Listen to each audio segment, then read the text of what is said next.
So this is my final summary on how to win friends and influence people. So part 1, I read, "If you want to gather honey, don't kick over the beehive."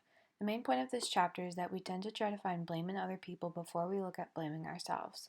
The author mentioned two well-known criminals from the past, Two Gun Crowley and Al Capone. Both of these men believed that they did nothing wrong. Dale Craig wrote about an argument between President Taft and Theodore Roosevelt. In this argument, both men believed that they did nothing wrong.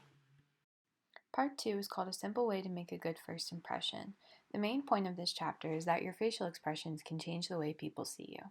The author talks about how you can have lavish things and still be unhappy. The best part about someone's personality is their smile. Craig states that happiness does not depend on outward condition, it depends on inward condition. The environment that you're in does not determine your happiness, it is the perspective that you have on that environment.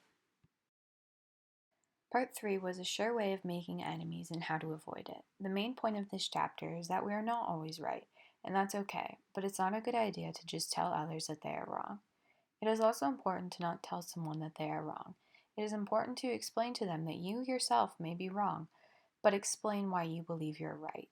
Craig mentioned some scenarios when people were told that they were wrong and the problems that they caused. Part 4 was how to criticize and not be hated for it. The main point of this chapter is that there is an effective way to correct others' mistakes. It is to call attention to them indirectly. When you point out someone's mistakes, they become defensive and unwilling to change. But if you indirectly criticize them, they are more willing to make a change.